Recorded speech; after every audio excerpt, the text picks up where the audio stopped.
हे लोक इथं येऊन फक्त आरोप करण्याच्या मानसिकतेत असतात, आरोप करण्याच्या, खोटे आरोप, खोटी बदनामी, लोकांची दिशाभूल करायची आणि मतदान घ्यायचं, परत 5 वर्ष न्यायचं.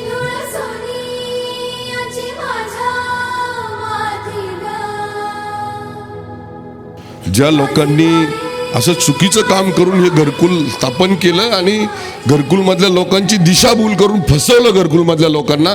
2014ला निवडणूक होती विधानसभेची म्हणून 2013लाच हाय तसं घर लोकांच्या ताब्यात दिलंय. पाहिलंच नाही लोकांना किती समस्या त्या निमित्तानं निर्माण होतील, पाहिलंच नाही. मग त्या पाहिलं नाही तर मग त्या दिल्यानंतर त्यांना असं वाटलं की 2014ला आपल्याला मतदान होईल.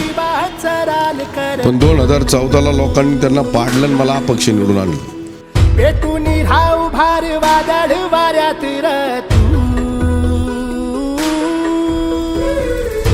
2009ला सुरू झालेला हा प्रकल्प अजून पूर्ण नाही.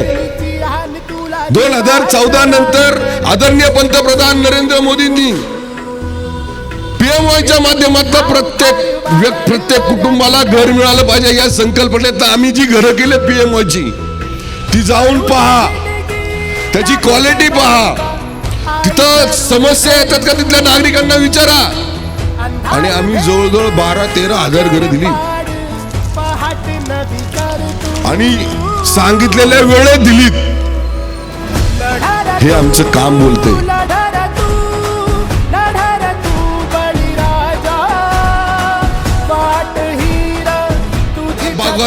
जेवढं पण पाहाल तर शास्तीकर त्यांच्यावर होता, शास्तीकर होता. लादला कुणी? ह्यांनी. आणि त्या शास्तीकर काढला कुणी? आम्ही.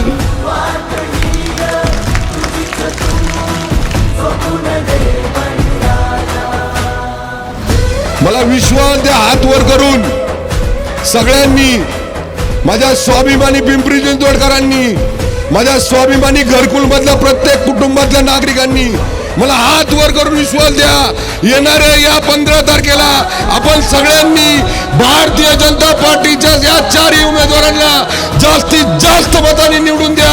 हा विश्वास तुम्ही मला या निमित्तानं द्या. मी तुम्हाला विश्वास देतो तुमचं एकही काम, एकही अडचण या घरकुलची राहणार नाही. हा विश्वास हा महेश लांडगे तुम्हाला या व्याज सुटावून देतो आणि या ठिकाणी थांबतो.